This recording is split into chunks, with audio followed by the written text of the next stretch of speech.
Okay.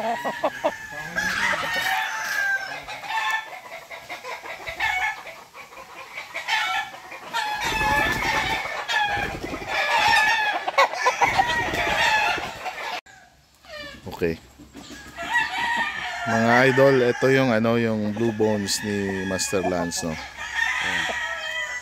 Ilang wins na family, Master? Ang pinanggalingan sa Corpus Christi ang nakuha ko na inahin up to 21 times winner.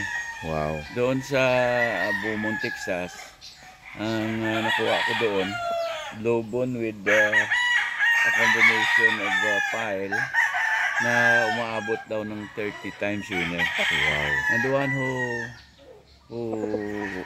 told me about that, si Ili Andresio. Siya kasi kinunan ko ng ng Lobon sa Beaumont.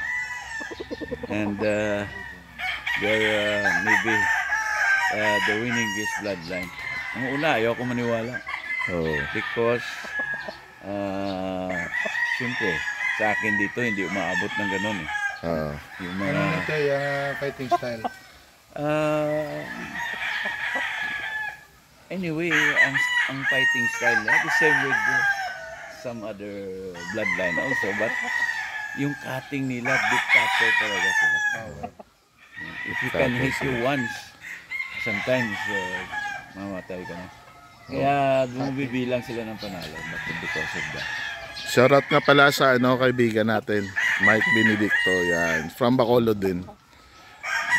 Isa din sa mga matitinding breeder dito sa Negros, no.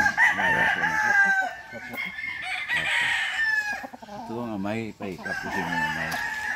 Rubo. Areho. Bali utod ni sang.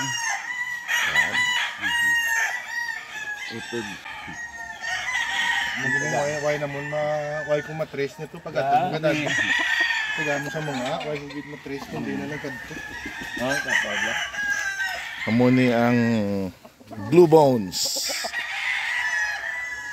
This will be 200K next year.